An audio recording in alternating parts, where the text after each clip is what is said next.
जय राधा माधव कुंज बिहारी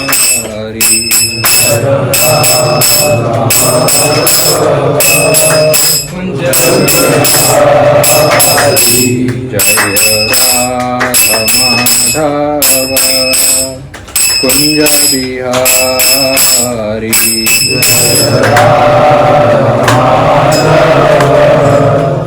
कुंज बिहारी जय गोपी जन वल्लभ गिरिवरधारी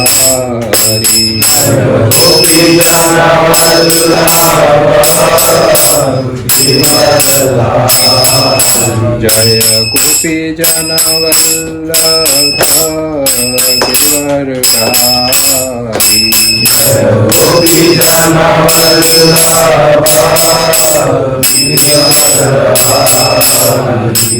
जय यशोदानंदन ब्रज जन रंजन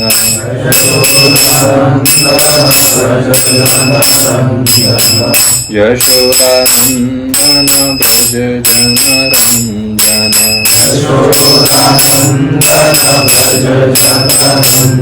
यमुना तीर वनचारी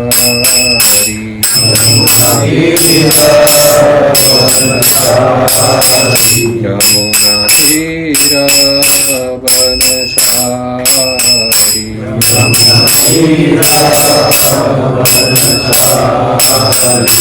जय राधा माधव कुंज बिहारी जय गोपी जन वल्लभ गिरिवरधारी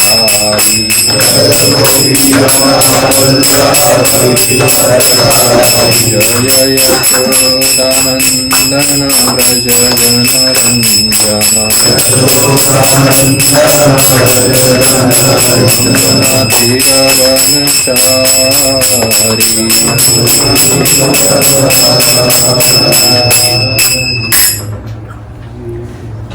जय ओम नित्य लीला प्रविष्ट विष्णुपाद परमहंस परिव्रजक आचार्य स्तोत्र श्रीमद his divine grace AC Bhaktivedanta स्वामी श्रील प्रभुपाद की जय ओम विष्णुपाद परमहंस परिव्रजक आचार्य स्तोत्र श्रीमद हिज डिवाइन ग्रेस भक्ति सिद्धांत सरस्वती ठाकुर श्री प्रभुपाद की जय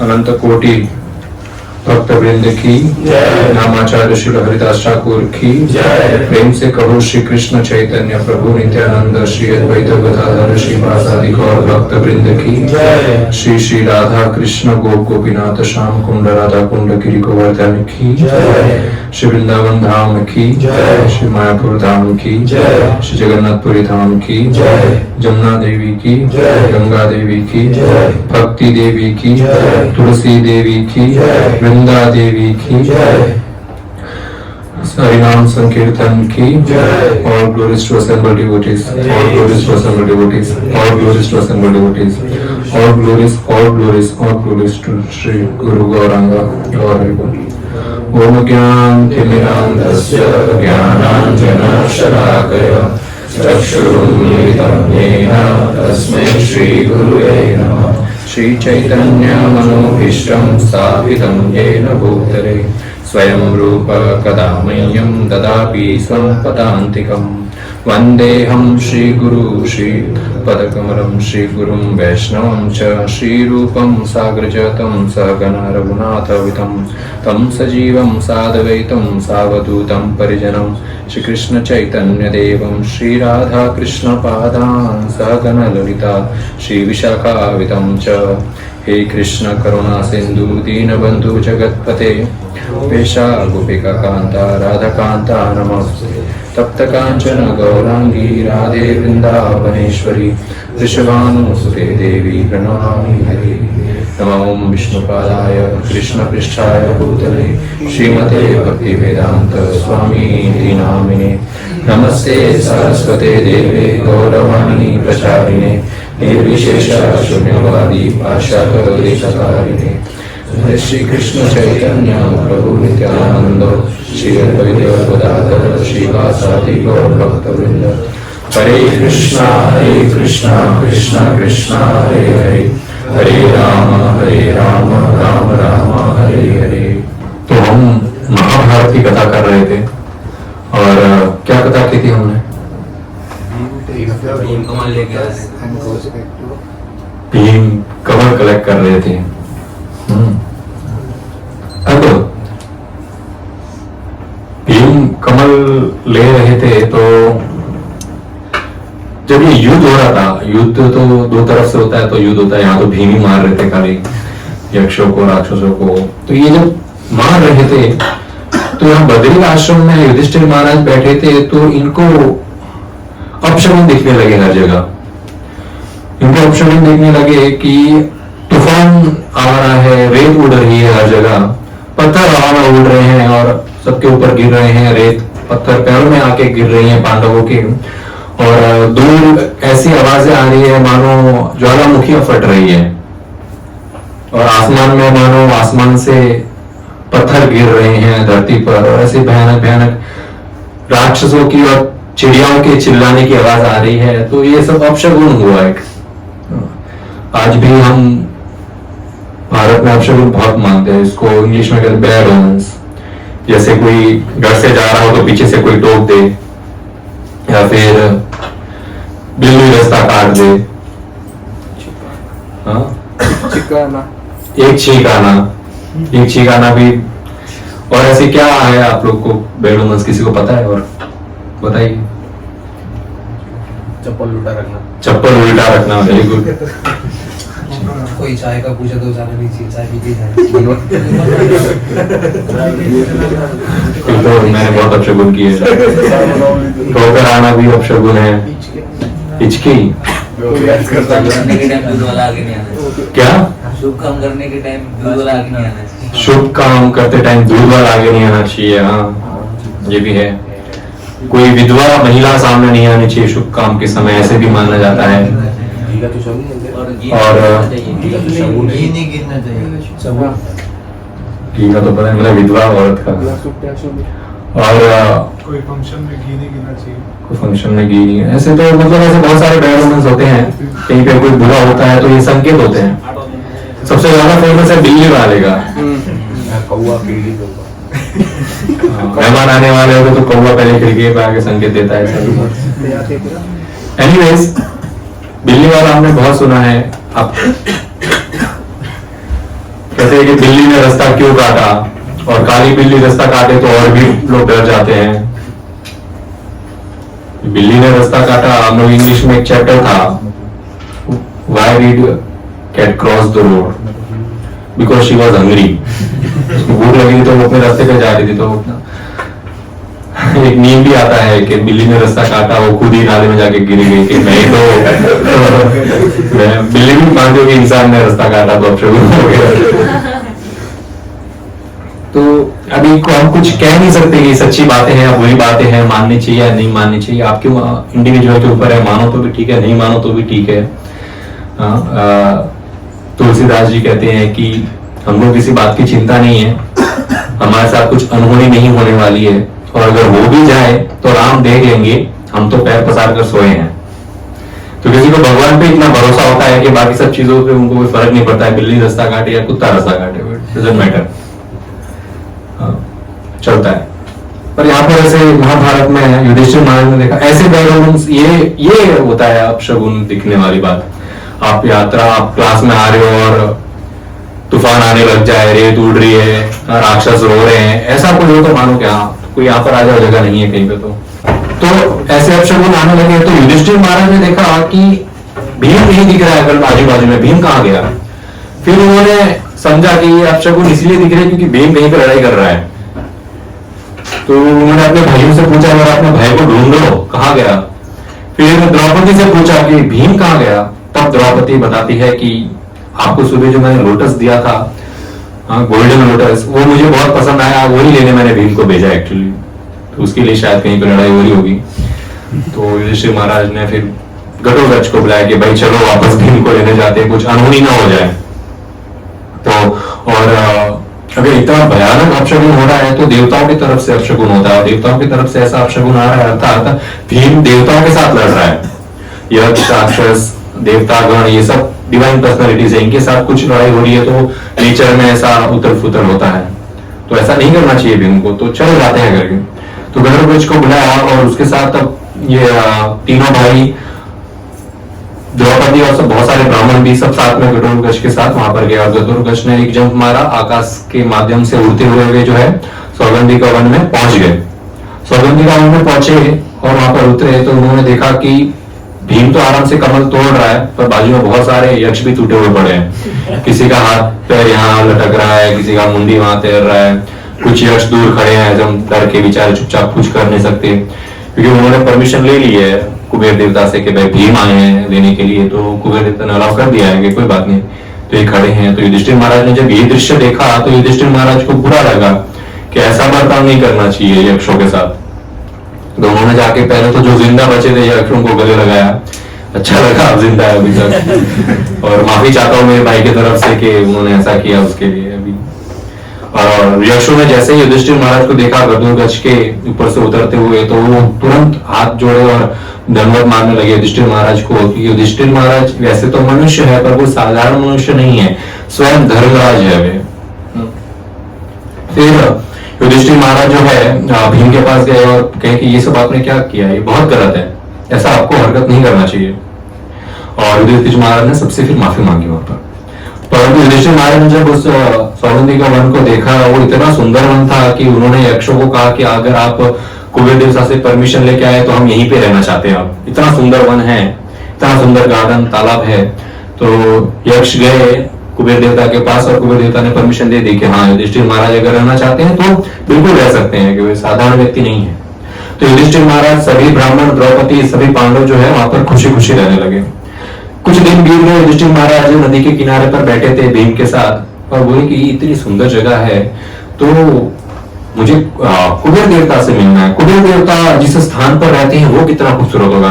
ये तो खाली जंगल में एक एरिया है उनका जहां पर ये गोल्डन लोटस उगते हैं, तो उनका पर्सनल एरिया जहां पर वो पूरा टाउन होगा, जहां पर सब देवी देवता रहते होंगे, कुबेर देवता का महल होगा, वो कितना सुंदर होगा, वो मुझे देखने जाना है।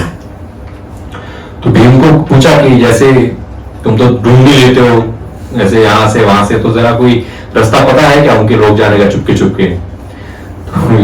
भीम को जवाब दे उससे पहले आकाशवाणी हो गई। आकाशवाणी हुई और उन्होंने युधिष्ठिर महाराज को कहा कि अभी तो आपके लिए पॉसिबल नहीं है। कुबेर देवता का नाम क्या है? हाँ, कुबेर देवता किसके भाई हैं? रावण के। इसका नाम रावण है, कुबेर देवता का नाम है वैश्य रावण। कुबेर एक पोजीशन है, ब्रह्मा एक पोजीशन है, इंद्र एक पोजीशन है, वरुण एक पोजीशन है। इनके अंदर देवतागण होते हैं, उनके नाम होते हैं। प्राइम मिनिस्टर नाम नहीं है, प्राइम मिनिस्टर पोजीशन है, नाम अलग होते हैं। तो इनके नाम है वैश्य रावण और उनके वैश्य रावण के लोक में जाना है। तो आकाशवाणी हुई कि आप पहले तो यहाँ से वापस चले जाइए बद्रिक आश्रम, वहां से आप वृषपर्व ऋषि के आश्रम जाइए। वृषपर्व ऋषि के आश्रम से वहां पर आप अर्तिशेना ऋषि है उनके आश्रम में जाइए, और वहां से जो है आपको कुबेर देवता का लोक है जो दिखेगा उनके आश्रम से। वो एकदम इंसानी लोक और जो दिव्य लोक है उसका जस्ट वो बॉर्डर है, वहां से आपको वो लोक दिख सकता है। तो धौम्य ऋषि ने भी ये आकाशवाणी सुनी और युधिष्ठिर महाराज के साथ वापस जो है बद्रिक आश्रम आ गए सब। अभी ये बद्रिक आश्रम में रह रहे हैं, कुछ दिन बीत गए तो भीम और घटोत्कच दोनों ने डिसाइड किया चला जरा माउंटेन्स में घूम के आते हैं, देख के आते हैं। तो बाप बेटे दोनों निकल गए, भीम और घटोत्कच तो वहां से निकल गए। अब जैसे ही भीम और घटोत्कच निकल गए वहां से, तो घटोत्कच और भीम को जाते हुए देख एक जो ब्राह्मणों का ग्रुप था उसमें से एक ब्राह्मण जो है अपना ओरिजिनल रूप में आया, वो राक्षस था जो कई दिनों से इनके साथ रहा था ब्राह्मण बन के। क्यों? क्योंकि उसको द्रौपदी को किडनैप करना था। अब उसने देखा कि भीम चला गया है और एक दिन पहले ही उस ब्राह्मण ने जो है सारे जो वेपन्स थे पांडवों के वो चोरी कर लिए। आज भीम और घटोत्कच दोनों चले गए हैं तो ये अपने ओरिजिनल रूप में आया, इतना भयानक इसका रूप था। इसने एक ही हाथ से झटके से युधिष्ठिर महाराज सहदेव और नकुल को पकड़ लिया, दूसरे हाथ से जो है द्रौपदी को पकड़ लिया और वहां से भागने लगा, इससे पहले कि भीम आ जाए। तो वो भागने लगा अब युधिष्ठिर महाराज ने देखा कि भाई ये कारण आप ब्राह्मण के रूप में थे, इतना हम आपके साथ, आप हमारे साथ रहे हो, आपको ऐसा नहीं करना चाहिए, धर्म के खिलाफ है। तो धर्म का ज्ञान देने लगे युधिष्ठिर महाराज। जब युधिष्ठिर महाराज धर्म का इतना ज्ञान देने लगे, उस दौर में सहदेव जो उनके हाथ से फिसल गए, राक्षस के हाथ से सहदेव फिसले, वापस आश्रम भागे, तलवार ली और तलवार लेके वापस भागने लगे राक्षस के पीछे उसको मारने के लिए। पर राक्षस की स्पीड बहुत थी और साइड में चिल्ला भी रहते, भीम भीम भीम भीम भीमसेन जल्दी आओ, भाई चोरी हो रही है हमारे परिवार वालों की। अभी भीम आए उससे पहले तो यहाँ पे कुछ करना है। अभी सहदेव भी, वो राक्षस इतना तेज भाग रहा है, सहदेव स्पीड पकड़ ही नहीं पाए। तो युधिष्ठिर महाराज ने उस राक्षस को ज्ञान देना शुरू किया कि आप पाप कर रहे हो, ये सही नहीं है ऐसा। और उस ज्ञान का इतना वजन हुआ कि वो राक्षस स्लो पड़ गया, हैवी। युधिष्ठिर महाराज का शरीर हैवी हो गया ज्ञान के माध्यम से। तो इंसान का रूप रंग डिसाइड नहीं करता है कि उसकी बातों में कैसी गहराई है, उसके अंदर शास्त्रों का ज्ञान कैसा है, उसका धर्म पालन कैसा है, उससे उस व्यक्ति की जो है गहराई, उसका जो वजन है वो डिपेंड करता है। एक सबसे छोटी हाइट वाला व्यक्ति भी पूरे संसार का गुरु बन सकता है। सबसे बड़ा हाइट वाला, डीडोर वाला, खली जैसा एकदम राक्षस भी कार्टून बन के रह जाता है। बातों में दम होना चाहिए, शरीर में नहीं। युधिष्ठिर महाराज की बातें इतनी हैवी थी कि यक्ष का जो स्पीड कम हो गया। जैसे यक्ष का स्पीड कम हुआ, सहदेव पहुंच गया, पकड़ लिया यक्ष को। और सहदेव बड़े क्रोधित हुआ कि अब भी कभी मैं तुझे मार डालूंगा, और जोर से तलवार उठाई यक्ष को मारने के लिए। और जैसे ही वे मारे तब तक भीम भी आ गए, भीम की गदा भी वहां से आ रही थी और यक्ष को जोर से मारा। जैसे ही यक्ष को मारा, हाथ से सहदेव और युधिष्ठिर महाराज, नकुल भी निकल गए, द्रौपदी भी निकल गई। और भीम बड़ा क्रोधित हुआ कि भीम ने कहा कि मैं तुझे जानता हूं, तो इतने टाइम से हमारे साथ रह रहा है, राक्षस है, मुझे पता था, परंतु ऐसे तेरे से कई राक्षसों को मैंने मारा है, तो मुझे फर्क नहीं पड़ा रहा है, तेरी मर्जी। पर तूने जब मेरे भाइयों को और पत्नी को स्पर्श किया, अब तुझे माफ नहीं कर सकता मैं, अब तेरा मृत्यु निश्चय है, अब मैं तुझे पहुंचाऊंगा हिडिंबा के पास। तो राक्षस बोलता, अच्छा तूने इतना बड़ा पाप किया हिडिंबा को मार के।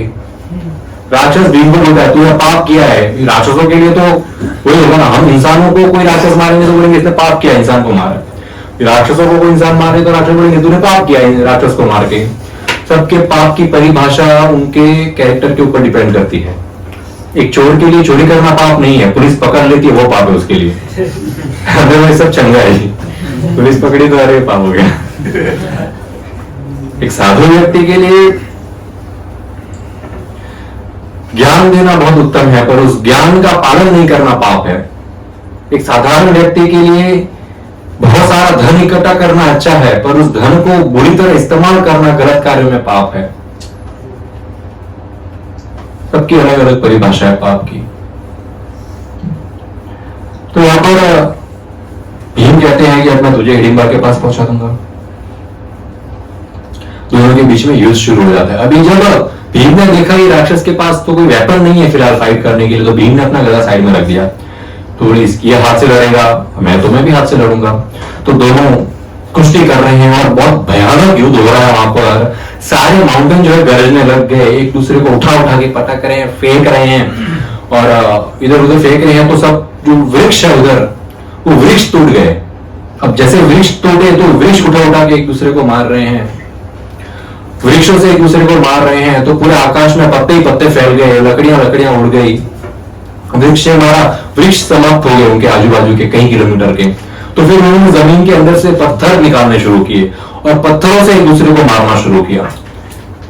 महाभारत बताता है कि युद्ध ज्यादा नहीं चला, वैसे 30 मिनट्स का ही युद्ध था, पर 30 मिनट्स का भी इतना भयानक युद्ध था कि समझ नहीं आता कौन जीतेगा। अंत में फाइनली भीम ने उसके गले पे एक जोर से मुक्का मारा और उसको नीचे गिरा दिया। और जैसे ही वो राक्षस नीचे गिरा तो भीम ने उसको उठा के आसमान में किया और जोर से 2-3 बार नीचे पटका, जिससे उसकी सांसें निकल गई और उसको मृत्यु आ गई। मृत्यु प्राप्त होने के बाद उस राक्षस का सर जो है धड़ से अलग कर दिया भीम ने और दूर फेंक दिया। और फिर सब राजी खुशी वापस बद्री आश्रम चले गए, जैसे कुछ हुआ ही नहीं। अभी बद्री आश्रम चले गए तो वहां पर ब्राह्मणों ने कहा कि अभी आकाशवाणी के अनुसार हमें वृषपर्व आश्रम जाना चाहिए। तो वहां पर जो है अष्टितसेन ऋषि जो है उन्होंने वृषपर्व आश्रम के बाद जो है अष्टिशेन ऋषि के आश्रम भी पहुंच गए, और वहां पर फिर जो है ऋषि ने उनको रोक दिया, बोले कि इसके आगे आप नहीं जा सकते, इसके आगे जो रास्ता है वो दूसरे लोगों में जाता है सीधा, तो इंसानों के लिए वहां पर जाना पॉसिबल नहीं, आप यहीं पे रहिए, यहीं से वो लोग दिख जाएगा। मैं भी यहाँ पर तपस्या करता हूँ तो कभी कभी मुझे दिखते हैं भगवान, देवताओं के दर्शन होते हैं, अप्सराएं इत्यादि भी दिखती है यहाँ पर, तो वो सब यहाँ से आपको दिख जाएगा, आप यहीं पे वास करिए। और अर्जुन भी है जो यहाँ पर ही आ जाएगा, ये एंड है, बस ये इंसानों का एंड है। तो उन्होंने वहीं वास करना शुरू कर दिया। बस ऋषि ने फिर भीम को कहा कि आप अभी एंड पर हो जहां पर इंसान आ सकते हैं, यहाँ पर प्लीज शांत रहना, क्योंकि इसके आगे देवतागण रहते हैं, और अगर यहाँ पर आपने कुछ मस्ती की तो बहुत बड़ा नुकसान हो सकता है आप सबको। तो शांत रहना, यहाँ वहां उछल कूद नहीं करना, किसी को मारना पीटना नहीं, पेड़ नहीं तोड़ना, इस आश्रम में ही रहना। भीम ने बोला ठीक है। इस प्रकार कुछ दिन बीत गए और उस आश्रम में एक नदी था, नदी के किनारे पे पांचों पांडव और द्रौपदी बैठे थे। बड़ा सुंदर व्यू था। उन्होंने देखा कहीं से तो जोर से हवा आने लगी, ऊपर देखा तो गरुड़ देवता आ रहे हैं। अभी गरुड़ देवता वो साधारण पक्षी नहीं है, अभी ये गरुड़ देवता इतने विशाल है कि इनके पंख, सिर्फ पंख ऐसे करने से पर्वत हिलने लग गए, सिर्फ पंख फड़फड़ा रहे थे तो आजू बाजू के पत्थर कांप रहे थे, और पूरे सोने के कलर के पंख थे, नॉर्मल थी, भयानक विशाल रूप गरुड़ देवता का, सुनहरे पंख, और इतनी तेज हवा के से वे आने लगे और फट से उन्होंने उस नदी में छलांग लगाई गरुड़ देवता ने, और वहां से एक बड़े से सर्प को निकाला और सर्प को उठाकर यहाँ से जाने लगे। और ये सब दृश्य पांडव यहाँ से देख रहे, बोले अद्भुत दृश्य, गरुड़ देवता स्वयं आए। और जब ये गरुड़ देवता जा रहे थे तो जिस पर्वतों के ऊपर से ये गुजरे पंख फड़फड़ाते हुए, उस पर्वतों के ऊपर जो बगीचे बने थे उसमें जो वृक्ष पुष्प लगे थे, वो पुष्प सब जा रहे उड़ उड़ के पांडवों के पास आने लगे। तो उसमें से एक पुष्प द्रौपदी के पास आया, एक ही पुष्प में 5 रंग थे। द्रौपदी बड़ी खुश हो गई, बोली इतना सुंदर फ्लावर, वापस भीम को बुलाया। भीम को बोलते भीम देखो कितना सुंदर पुष्प है। भीम को मालूम पड़ गया आगे क्या बोलने वाले हैं। तो द्रौपदी ने क्या बोला, भीम पता है अगर अर्जुन यहाँ होते तो शायद उस पर्वत की चोटी पर जाते और मेरे लिए बहुत फूल लेके आते, खैर अर्जुन है नहीं यहाँ पर। भीम ने बोला मैं हूं ना, मैं जाता हूं। तो द्रौपदी बोलने लगी सिर्फ फूल नहीं लाना है, मुझे भी जाना है उस बगीचे में इस बार। तो भीम बोलते ठीक है अभी मैं देख के आता हूँ पहले कैसा गार्डन है, क्या है सुविधा वगैरह, मैं जाता हूं फिर आप सबको लेने के लिए आऊंगा। अभी ये यहाँ पर कोई कहेगा द्रौपदी ने ऐसा क्यों किया, ये एक आचार्यगण बताते हैं, भक्तगण बताते हैं कि ये जीव का एक भौतिक संसार में जो हम जीव रहते हैं, ये हमारे ऐसा प्रवृत्ति है कि कितना भी मुसीबत में हम आए हमारी गलतियों की वजह से, परंतु हम सीखते नहीं है उससे कुछ। एक बार हमने एक गलती कर दी और उस समय बहुत बड़ा दुविधा आया हमारे जीवन में, उस समय हम भगवान से बहुत प्रार्थना करते हैं कि हे भगवान बस ये दुविधा एक सॉल्व हो जाए, अगली बार पक्का ध्यान रखूंगा ऐसी कोई गलती नहीं करूंगा। पर थोड़े समय में ही वो भूल जाते हैं और वापस वही गलती कर बैठते हैं। और ये व्यक्ति कब शुरू करता है ऐसा नहीं है, समझदार होने के बाद ऐसी गलतियां करता है। व्यक्ति जीव जब इस माता की कोख में आता है तब से ये गलतियां करना शुरू कर देता है। श्रीमद् भागवतम के 3रे स्कंद में कपिल मुनि जो है वो देवहूति को बताते हैं कि किस प्रकार जो शिशु होता है कोख में वो हाथ जोड़ने की मुद्रा में रहता है। ये एक नेचुरल मुद्रा है जीव की कि भगवान के आगे गिड़गिड़ाना। वो शिशु देखो कितना नेचर का भी कमाल देखो, हाथ जोड़ के बैठा है, वो ऐसे ऐसे भी नहीं कर रहा है कोक में, वो ऐसे ऐसे भी नहीं कर रहा है, वो कुछ भी हाथ जोड़ के बैठा है वो। और हाथ जोड़ के क्या करता है वो, अंदर भगवान को प्रार्थना करता है। क्योंकि कोक में रहना कोई आसान काम नहीं है। आप लोग रहे कभी? 9 महीना तो कोक में एक तो वो लिक्विड में रहना पड़ता है और उसमें कहीं जीव जंतु होते हैं जो शिशु के शरीर को काटते हैं और स्पेस बहुत कम रहता है 1 BHK नहीं है, स्टूडियो अपार्टमेंट भी नहीं है, हाँ उसमें ऐसा रहना पड़ता है। और उस समय उस जीव को इतनी पीड़ा होती है। अभी ये कोई काल्पनिक बात नहीं कह रहा हूं मैं, बोले किसी ने देखा है। और साइंस के बारे में तो हम बात कर भी नहीं सकते। 1960s 1950s में तो ये मान्यता थी डॉक्टर की कि जो नवजात शिशु होते हैं, एक महीना, 2 महीना, 5 महीना, 6 महीना, उनको अगर इंजेक्शन लगाया या उनके हाथ पे ऑपरेशन करे तो उनको दर्द फील नहीं होता है। तो बिना एनेस्थीसिया ऑपरेशन करते थे बच्चों पर। बच्चे रोते थे तो उनको वो क्या डॉक्टर बोलते भूख लगी इसलिए रो रहा है। हाथ काटे बच्चे का, बच्चे रोते थे ऑपरेशन के समय, पर एनेस्थीसिया बच्चों को नहीं देते थे क्योंकि उनकी मान्यता ऐसी थी डॉक्टरों की कि बच्चों को जो है दर्द महसूस नहीं होता है। फिर साइंस डेवलप हुआ, उनको रियलाइज हुआ बच्चों को भी दर्द होता है, बच्चों के भी राइट्स है अपने कुछ। फिर वो एनेस्थीसिया देकर ऑपरेशन करने लगे। तो science is ever changing. We can't depend on science, we can't believe on science, we can only use science. जिस प्रकार एक मालिक नौकर का यूज करता है, मतलब यूज इन द सेंस घर का काम करवाना सब परफेक्ट तरीके से, उसी प्रकार साइंस को हमें उसे यूज करना है। इंसानों को यूज नहीं करना है, साइंस को यूज करना है अच्छी भक्ति करने के लिए। साइंस को यूज करना है, पर साइंस के ऊपर निर्भर नहीं रह सकते। साइंस के ऊपर निर्भर नहीं रह सकते तो किसके ऊपर निर्भर रहेंगे? शास्त्रों के ऊपर हमें निर्भर रहना है। शास्त्रों के ऊपर निर्भर रहना है और साइंस का इस्तेमाल करना है। शास्त्र बताते हैं कि वो शिशु जब कोख में रहता है, इतनी दुविधा में रहता है, भगवान से प्रार्थना करता है, हाथ जोड़ता है कि हे भगवान, मुझे बस इस दुविधा से बाहर निकालिए, फिर मैं बहुत भक्ति करूंगा, पक्का प्रॉमिस। और अचंभे की बात यह है कि वो शिशु भगवान की सबसे नजदीक उसी टाइम 9 महीने होता है, क्योंकि इस हृदय में नारायण वास करते हैं, परमात्मा वास करते हैं, कृष्ण वास करते हैं, और हृदय के नीचे ही वो शिशु रहता है जो हाथ जोड़कर उस नारायण को प्रार्थना करता है कि बस यहां से बाहर निकालिए। और भगवान भी कितने बोले, मान लेते उसकी बात, ठीक है। 9 महीना मनाता है, फिर भगवान मानते हैं, पर मान लेते हैं अंत में। और बाहर आकर वो शिशु अपना जो सारा प्रॉमिस किया हुआ था वो भूल जाता है। भक्ति विनोद ठाकुर बताते हैं कि जन्म होते ही परिवारजनों का इतना प्यार मिलता है बच्चों को कि वो भूल जाता है उसने भगवान को क्या प्रॉमिस किया था। फिर जैसे जैसे उम्र बढ़ती है तो खेल कूद में उसका मन इतना लगता है कि वो भूल जाता है भगवान को क्या प्रॉमिस किया था। फिर उम्र बढ़ती है तो स्कूल में पढ़ाइयों में वो इतना व्यस्त होता है कि वो भूल जाता है उसने भगवान को क्या प्रॉमिस किया था। पढ़ाई समाप्त होने के बाद तो ऐसा ही होता है ना। अभी यदि आज मैं 2-3 साल के बच्चे को बोले भक्ति कर, तो खेलना है, खेल। वो स्कूल जाएंगे, उनको बोले भक्ति है, कल एग्जाम आ रही है, ठीक है पढ़ाई कर। फिर कल को उसको जॉब लगती है, पैसा कमाता है, उसको बोलते हैं भक्ति कर, अरे अभी तो पैसा कमाने की उम्र है, ठीक है पैसा कमाओ। शादी हो जाती है उसकी, उस समय का अभी तो भक्ति, अभी तो परिवार का ध्यान रखना है। कुछ लोग तो इसलिए भक्ति नहीं करते क्योंकि वो बोलते हैं कि हमने माना कि तो हमारी सगाई नहीं होती है।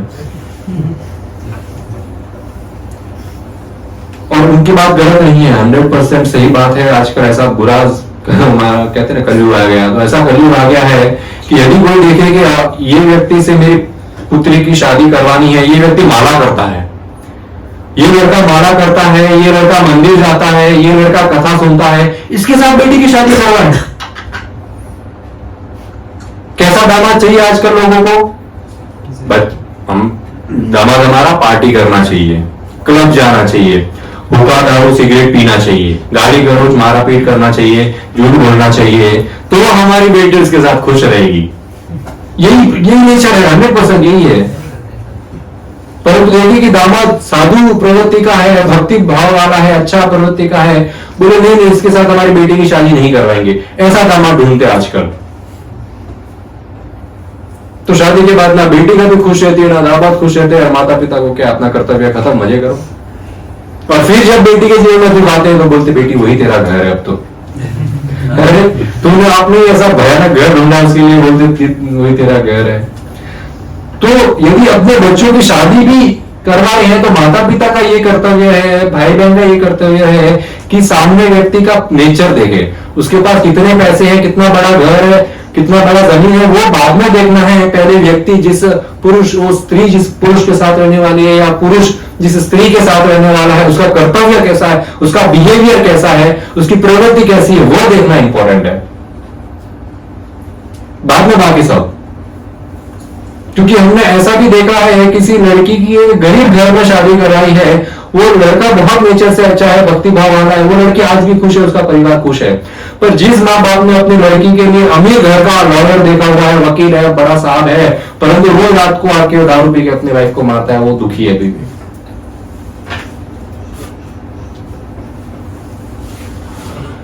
तो लोगों को भक्ति करने कहो, किसी भी उम्र में कहो, बोलते नहीं अभी परिवार चलाना है, भक्ति नहीं करनी है, फिर बच्चे को पढ़ाना है, भक्ति नहीं करनी है। तो जो प्रॉमिस हम भगवान को किए हैं कि ये भगवान हम भक्ति करेंगे, वो भूल जाते हैं। और फिर अंतकाल आता है और उस समय हमारे पास शक्ति नहीं रहती भक्ति करने की। हाँ, अभी किसी को भक्ति करने बोलो तो अभी हम लोग को 1 महीने पहले किसी ने हमको खाने पे बुलाया था। तो खाने पे बुलाया तो उन्होंने कहा कि हम देखते हैं आप कथा करते हैं, बहुत अच्छा है। मैं बोला आप सुनते कथा? बोलते हाँ एक बार सुनी थी। मैं माला करते? बोले नहीं। बोला क्यों नहीं?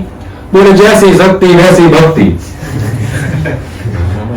अभी आप इतने जवान हैं, तंदुरुस्त है, 100% आप में इतनी शक्ति है, तो आप भक्ति क्यों नहीं कर रहे? तो शक्ति को गलत जगह इस्तेमाल क्यों कर रहे हैं? ये शक्ति भगवान की भक्ति करने में उपयोग करें। हमेशा एक एग्जाम्पल दिया जाता है कि तो यदि मेहमान आए हैं घर पे, तो मेहमानों को अच्छा मैंगो ऑफर करेंगे या चूसे हुई गुटली ऑफर करेंगे? obvious सी बात है। तो अब हम इस उम्र में हैं, अब हम इस अवस्था में हैं, यूथ है हमारे मुख में सारे दांत है, हमारा दिमाग ठिकाने पे है इस समय, व्यक्ति के हाथ पैर चल रहे हैं, तो पका हुआ आम है, इस आम को भगवान को ऑफर करो। ये खुद शरीर जो एक आम रूपी है, इसको भगवान को ऑफर करो, भगवान की सेवा करो, भगवान का नाम जप करें, तभी भगवान प्रसन्न होंगे। पर व्यक्ति क्या होगा, बुरा होने के बाद, अरे बुरा होने के बाद तो चूसी हुई गुटली बन जाते हैं लोग। न मुख में नाम होता है, दांत होते हैं, ना दांत होते हैं, ना राम का नाम निकलता है, न होशो आवाज में रहते हैं, कुछ अता पता नहीं है। उस समय भगवान को बोले भगवान हे ठाकुर बचा। अभी क्या ठाकुर बचाएंगे? अभी जाने का टाइम हो गया, अभी यमुना बचाएंगे आपको, क्यों नहीं बचा सकता? तो अंत काल में फिर भगवान का नाम जीवन भर नहीं लिया, तो अंत काल में लेके भी क्या ही करना, ले नहीं पाएंगे अंत काल में। ये टाइम है माला करने का, भक्ति करने का, कथा सुनने का, यात्रा आने का।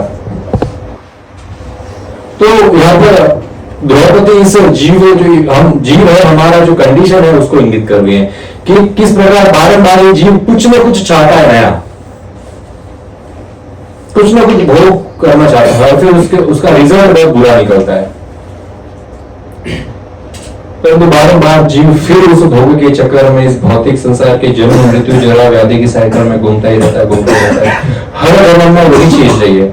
ऐसा तो है नहीं कि हम इतना जन्म जिए हैं, हर जन्म में कुछ नया एक्सपीरियंस मिला है। कुछ नया एक्सपीरियंस नहीं है। हर जन्म में वही एक माता की कोख से जन्म लिया है, और वही शादी किया है, वही बच्चे पैदा किए हैं, खाए पिए और वापस मर गए। फिर जन्म हुआ, खाए पिए मर गए, खाए पिए मर गए। तो इसी साइकिल में घूमे हैं, कोई नया एक्सपीरियंस तो मिल नहीं रहा है। तो फिर क्यों हम इसमें घूम रहे हैं? तो क्यों नया एक्सपीरियंस नहीं ले रहे हैं? कौन सा है नया एक्सपीरियंस? वो है कृष्ण भक्ति।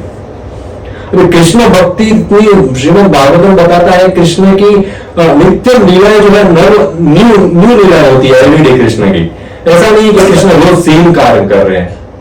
रोज कृष्ण के साथ रहने से रोज नया महसूस होता है। आज हम सब इतने सालों से भक्ति में जुड़े हुए हैं, तो जब भी जन्माष्टमी आती है, फिर गौर पूर्णिमा आती है, कार्तिक महीना आता है, तो ऐसा नहीं लगता है अरे फिर से आ गया ये सेम चीज। एक नया उत्साह होता है व्यक्ति के अंदर, इंतजार होता है वापस कब कार्तिक महीना, वापस कब यात्रा जाएंगे, वापस कब जन्माष्टमी आएगी, वापस ये फेस्टिवल मनाएंगे। तो हर साल वही फेस्टिवल मना रहे हैं, और हर साल उस फेस्टिवल मनाने की जो उत्सुकता होती है, खुशी होती है, वो बढ़ती जाती है। ये कृष्ण प्रेम है।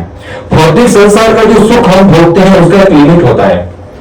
हाँ, हमको स्कूल में पढ़ाया जाता है, यदि किसी को सेब खाने की बहुत इच्छा है और उसको एक पीस यदि सेब का दिया जाए तो उसका प्लेजर पावर बहुत हाई होगा, परंतु जैसे ही दूसरा स्लाइस खाएगा उसका प्लेजर पावर कम होगा। तीसरा बटका भरेगा सेब का तो और वो जो आनंद की जो लेवल है वो कम होती जाएगी। जब तक सेब समाप्त करेगा तब तक उसका आनंद खत्म हो जाएगा सेब खाने में, और उसके बाद आप उसको सेब का पेड़ भी दे दो वो सेब नहीं खाएगा। जो भौतिक संसार के सुख भोगने के जो आनंद के जो लेवल है ऐसा है, सिर्फ घटता जाता है। जितना सुख भोगेंगे उतना वो सुख का आनंद घटता जाएगा। एक कृष्ण भक्ति एकमात्र ऐसी चीज है कि जितनी करेंगे उतना आनंद डबल होता जाएगा। और यदि नहीं हो रहा है तो अर्थ ये है कि हम अभी तक भगवान को सरेंडर नहीं किए हैं, अभी तक हमको भगवान की कृष्ण में विश्वास नहीं है, हरि नाम में विश्वास नहीं है, शास्त्रों के वचनों में विश्वास नहीं है, इसलिए अभी तक कृष्ण का प्रेम महसूस नहीं हो पा रहा। और यदि वो प्रेम महसूस करना चाहते हैं हम, तो उसका एक ही ऑप्शन है, निरंतर कथा सुनना। दूसरा कोई ऑप्शन नहीं है। कितने भी मंदिर, यहाँ पर मैं लोगों को बोलता हूँ आप मंदिर में आते हैं प्रभु, कब आते हैं? संडे को। संडे को भगवान छुट्टी पे है, संडे को क्या कर तुम लोग आगे? संडे को भगवान बहुत बिजी है। आधे दिन आओ, टाइम निकाल के। हम ऐसी इंसानों की प्रवृत्ति है, टाइम मिलेगा तब भगवान के पास जाएंगे, नहीं टाइम न मिले उस समय टाइम निकाल के जो भगवान के पास आए तब प्रेम दिखा जाता है। फ्री टाइम में क्या बड़ी है, तो बोर हो रहे इसलिए आप आए हो, आपको भगवान के दर्शन करने से नहीं आए हो। व्यक्ति संडे घर पे बैठता है तो कंटाला आता है तो पहले लिस्ट बनाते क्या करे, तो आज बाबुलनाथ जाते हैं, आज इस्कॉन टेम्पल जाते हैं। तो ये तरीका नहीं है भक्ति का। जहां पर जब द्रौपदी ने अपनी इच्छा प्रकट की कि मुझे ये ऐसा फ्लावर चाहिए, मुझे बगीचे में ही जाना है, तो भीम भागते हुए गए उस माउंटेन के टॉप पर कि जहां से ये फ्लावर आया है। और जब उन्होंने देखा कि वो माउंटेन टॉप पे पहुंच गए हैं, उस माउंटेन टॉप के आगे जो है कुबेर लोक है। कुबेर की पूरी बहुत बड़ी सिटी है वो। वहां पर बड़ी बड़ी बिल्डिंग्स बनी हुई है, बड़े बड़े महल बने हुए हैं, इतने सुंदर सुंदर बगीचे हैं। उस बगीचों में जो वृक्ष है वो भी इतना खूबसूरत है कि ये पृथ्वी शर्मा जाए वो एक वृक्ष के सामने। और हर वृक्ष हर तरीके के फूल और फल प्रदान कर रहा है। इतनी सारी सुंदर सुंदर अप्सराएं और गंधर्व यहाँ पर नृत्य कर रहे हैं, गा रहे हैं। और ये पूरा सिटी एक बड़ी सी दीवार से घिरा हुआ है, जो दीवार सोने से बनी हुई है। और हर बिल्डिंग हर घर सोने की दीवार है, वहां पर सोने की ईंटें लगी हुई है और उसमें बहुत सारे अलग अलग कलरफुल डायमंड ज्वेल्स लगे हुए हैं। इतना सुंदर सिटी है, भीम तो शॉक हो गए। ये देखकर पहले भीम को बड़ा दुख हुआ कि एक समय था कि मेरे भाई युधिष्ठिर महाराज भी ऐसे ही ऐशो आराम में जी रहे थे। इतना भव्य नहीं होगा पर पृथ्वी के मुकाबले तो बेस्ट था। नारद मुनि ने कहा कि ब्रह्मांड के मुकाबले तो मिट्टी का घर है, पृथ्वी पे सबसे बेस्ट है। सबका सुखी का जो खुश होने का जो लेवल भी है वो इंडिविजुअल टू इंडिविजुअल डिपेंड करता है। चींटी के लिए एक छोटे से वृक्ष के अंदर जो खड्डा है वो भी महल है, और इंसान को एक बंगला भी दे दे तो भी उसको लगता है बाजू वाले का घर बड़ा है। देवताओं को लगता है इंद्र का घर सबसे बड़ा है। पानी दो ना प्रभु को, पानी चाहिए। तो यहाँ पर जब युधिष्ठिर पानी पी के आ जाइए, तो भीम जब देखता है कि युधिष्ठिर महाराज भी एक समय इतने सुंदर महल में वास करते थे तो बड़ा दुख होता है। परंतु फिर उनको याद आता है उनके भाई ने सब खो दिया है, तो उनको गुस्सा भी आता है युधिष्ठिर महाराज के ऊपर कि इन्होंने सब गवा दिया। और भीम बोलते हैं कि मुझे तो इस सिटी में तो जाना पड़ेगा। सिटी में जाने के लिए क्या करते हैं, और अपना शंख निकालते हैं और भीम शंख को इतनी जोर से उस शंख को बजाते हैं कि पूरा जो कुबेर लोग है वो कांप जाता है। सब शौक हो जाता है, इतने भयानक शंख की आवाज कहां से आई है। और तो आप देखते हैं कि कोई व्यक्ति कोई इंसान खड़ा है गेट के ऊपर, तो हजारों की संख्या में जो यक्ष और राक्षस है वो भीम की ओर भागते हैं भीम को मारने के लिए। हिम्मत कैसे हुई इतना सुंदर वातावरण बिगाड़ने की। भाले तलवार बाण लेकर सारे यक्ष भागते हैं वहां पर और दूर से ही भीम के ऊपर फेंकना शुरू कर देते हैं। और भीम जो है अपनी तलवार के माध्यम से अपने गदा के माध्यम से उन सारे हथियारों को वहीं पर गिरा देते हैं।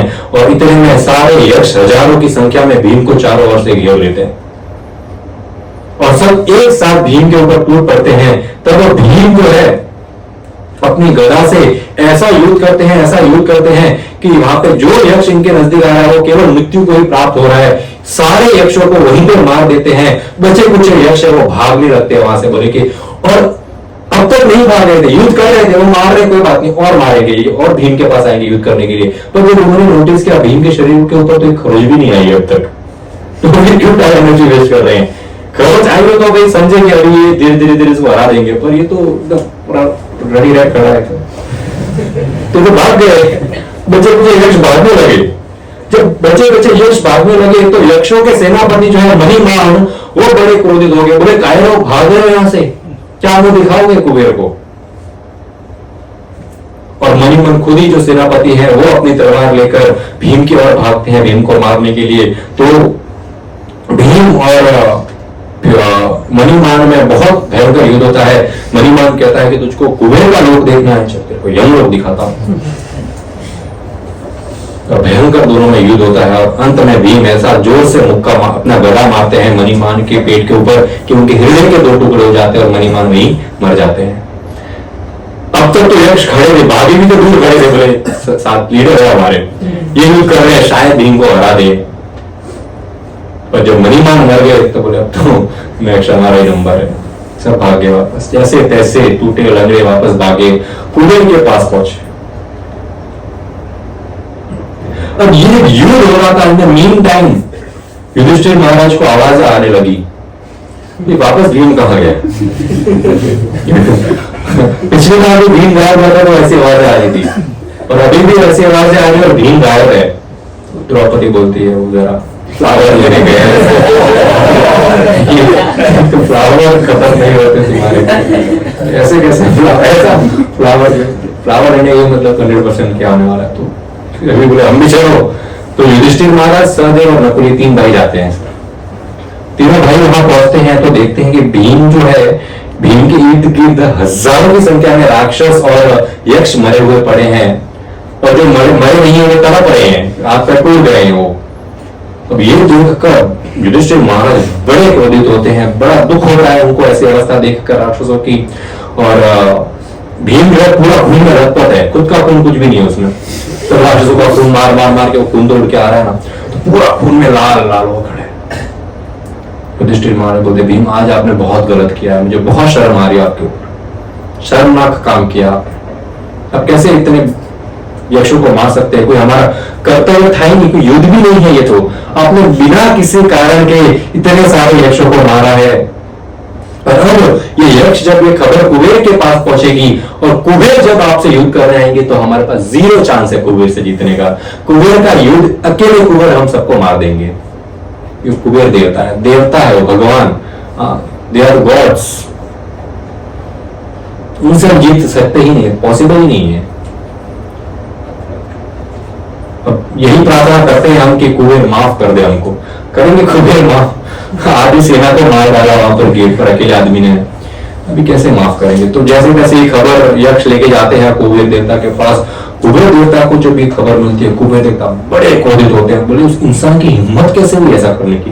इंसान की हिम्मत, कोई राक्षस हमला करे, कोई देवता हमला करे, तो भी समझ में आए कि युद्ध हुआ है, फेयर फाइट है। ये फाइट तो फेयर भी नहीं है, इंसान राक्षसों को मार के चला गया, ये काय का न्याय है। बोले अभी की अभी मेरा रथ तैयार करो।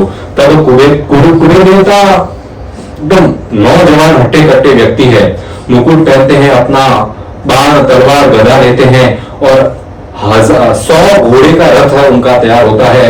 100 काले घोड़े, एकदम ब्लैकिश 100 घोड़े, और ब्लैकिश घोड़ों के ऊपर गोल्डन कलर की ज्वेलरी से उनको सुशोभित किया गया है। इतने सुंदर घोड़े हैं, और ये घोड़े ऐसा नहीं है कि अभी रोड के माध्यम से भाग रहे हैं, ये बैठे हैं, अभी आएगा सीधा ऊपर।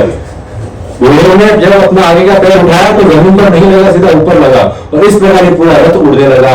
और कुबेर देवता रथ के साथ उनके पीछे जो प्राइम 100 यक्ष थे वहां के कुबेर लोग के, वो भी साथ में आए। सब इतना क्रोधित अवस्था में उन्होंने देखा कि भीम वहां पर खड़ा है और बाकी सब भी पांडव खड़े हैं, और भीम और युधिष्ठिर महाराज ने कुबेर को आते हुए देखा, वो भी इतने क्रोधित, उनके रोंगटे खड़े हो गए।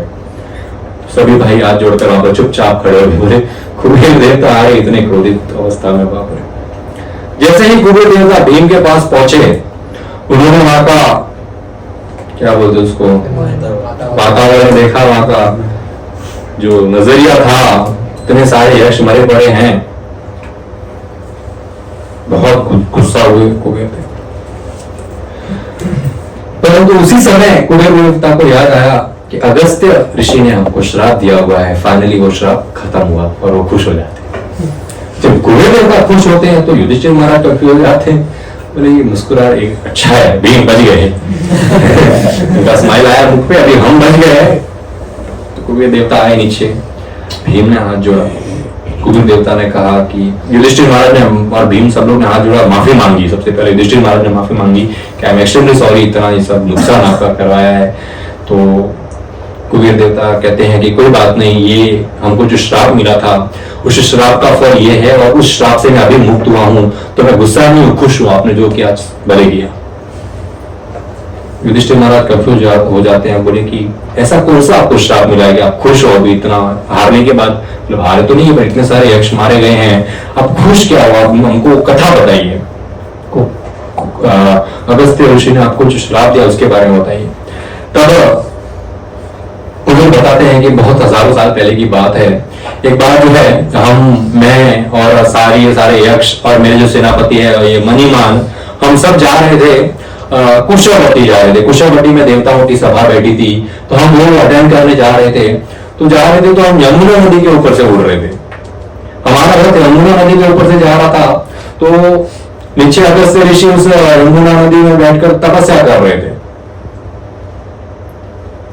अब मणिमान ने देखा नहीं और मुझे फूक करके थूक दिया रथ से नीचे, और अगस्त्य ऋषि के ऊपर गिर गया। आज भी ऐसा होता है ना, बसों में जाते हैं, कोई दिखता नहीं आजू जो है, थूक देते सीधा। तो बोले मणिमान ने ऐसी भयानक गलती कर दी। एक्चुअली क्वेश्चन ये था युधिष्ठिर महाराज का कि यदि अगस्त्य ऋषि ने आपको श्राप दिया था तो आप अभी तक जिंदा कैसे हैं? आप उसी समय क्यों नहीं मर गए सबके सब? ये अगस्त्य ऋषि का श्राप था, वो साधारण ऋषि का श्राप नहीं था। तो बोले आप अभी तक जिंदा कैसे हैं? तो बताते कि हम जिंदा कैसे हैं कि बोले उन्होंने थूक दिया गलती से, पर इतना बड़ा पाप हो गया, अपराध हो गया। तो एज ए लीडर मैं गया वहां पे नीचे, अगस्त्य ऋषि को हाथ जोड़ के क्षमा मांगा कि भाई गलती से उन्होंने थूक दिया रथ से। हमको लगा कोई गाड़ी नहीं है पीछे तो थूक दिया, पर अभी पता नहीं था आप नीचे बैठे हो, आसमान से दिखता भी नहीं है, तो पीछे कौन बैठा है। तो माफी मांगा। अगस्त्य ऋषि आग बबूला हुआ, लीडर को भी पाप लगेगा जिसने थूका, उसको तो श्राप देता हूं कि वो मरेगा, इंसान के हाथों मरेगा। एक देवता के लिए इंसान के हाथ से मरना बहुत बड़ा श्राप है। इंसान कैसे मार सकता है? जैसे एकदम कोई बहुत बड़ा पहलवान है, उसको श्राप दे दिया जाए कि 2 साल का बच्चा तेरे को मार देगा, तो उसको अजीब लगेगा कि मेरे लेवल का तो कोई मारे तो मजा भी आए, 2 साल का बच्चा मेरे को कैसे मार सकता? ऐसा श्राप था देवताओं के लिए कि इंसान मारेगा तुमको, और वो पाप जिंदगी भर कुबेर देवता तुम्हारे सर पर रहेगा, पर वो उतरेगा जब मणिमान मरेगा, तब वो श्राप तुम्हारे ऊपर से उतरेगा। तो फाइनली आपने मणिमान को मार दिया आज, और उस श्राप से मुझे मुक्ति मिली है। फिर युधिष्ठिर महाराज को कहते हैं कुबेर देवता कि आप तो वैसे कोई इंसान नहीं है, आप धर्मराज हैं, और भीम आपके भाई हैं, इसीलिए हम इनका कोई अपराध भी नहीं लेंगे। ये तो भगवान का लिखा था कि ऐसा होना है तो हुआ है। ये आपको मैं एंट्री देता हूँ मेरे लोक में, और ये मतलब एरिया में आजू बाजू वाले जो पर्वत है जहाँ पर एंट्री नहीं है अलाउड, वहां पर आप रहिए अभी। और अर्जुन जो है 5 साल हो गए अर्जुन को जाके देव स्वर्गलोक, अभी अर्जुन भी यहाँ पर आएंगे, तब तक आप यहाँ पर जो है आराम से रह सकते हैं। परंतु भीम भाई बेटा, ये एक वार्निंग है, अभी मेरा श्राप खत्म हो गया, अब तो कुछ मत करना।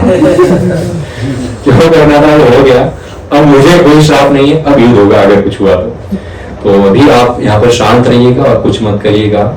तब भीम अपना गधा फाइनली छोड़ते हैं और हाथ जोड़ते बोलते हैं प्रॉमिस अब किसी को नहीं मारूंगा।